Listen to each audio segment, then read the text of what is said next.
It's an issue for Canadians. It's not just a cheap movement of cheap goods, but cheap movement of labor. Take advantage of people who are prepared to work for very little, and that's totally disruptive to our labor economy in Canada and the people who will be displaced in their work here. The most important part about the transportation corridor is to understand that in this, especially the one coming up to the centre, which is at least 4 football fields wide, there are also going to be corridors of pipelines for running gas, oil, and water. Did you hear me? Water. It's happening, it's in process, they're beginning to build it. Another aspect people have to realize is that this integration process that started since the September 11th issue is the criminalization of dissent. It's a major issue that is a concern that all of us should worry about in terms of the police state apparatus that has been imposed on us as a result of this incident of justification of terrorism, the point I've already referred to. Another understanding of the attack on us is recognition that the dismantling of our Canadian Broadcasting Corporation, our CBC, is deliberately being hurt and harmed because it's important to recognize the role of media that the media has played over time to facilitate the transition and transformation of nations throughout the world to bring in this agenda of corporate rule.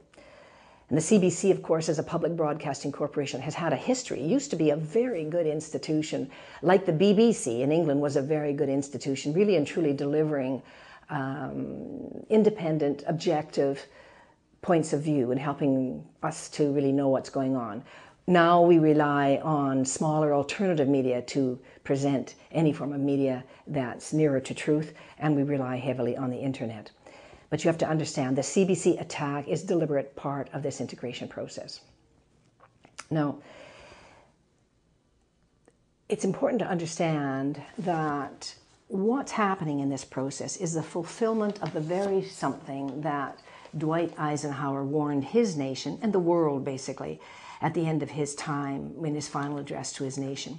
And he said this: "In the councils of government, we must guard against the acquisition of unwarranted influence, whether sought or unsought, by the military-industrial complex. The potential for the disastrous rise of misplaced power exists and will persist." Now, what's happening right now is, in fact, the complicity of our governments to allow this misplaced power to happen, this unwarranted influence to function.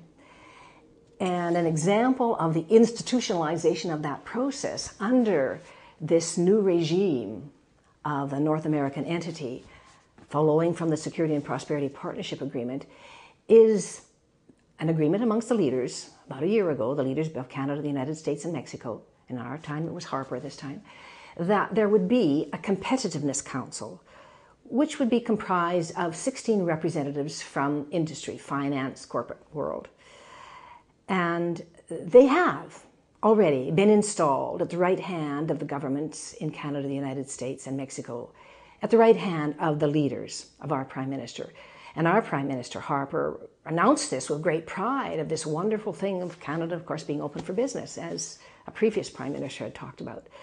This is unconstitutional. This is a structure they've imposed where we have representatives of industry coming in and delivering their agenda to our elected people and saying, this is what we want you to do for us, for our purposes, for our needs.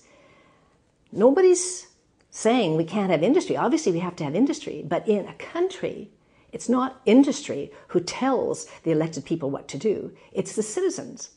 Right now, they have installed corporate rule. The institutionalization of that structure is in place. That's why one of the first things a Canadian Action Party government and other small representatives from other parties would do is get rid of that competitiveness council. It's a necessity.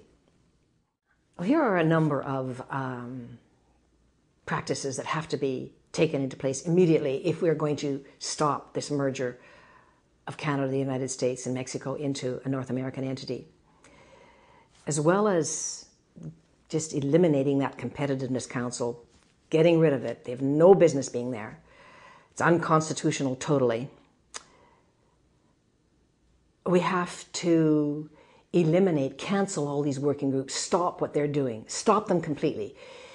Stop the participation with the bureaucracies of the three countries, which participation is specifically for this integration, harmonizing everything. That's got to stop.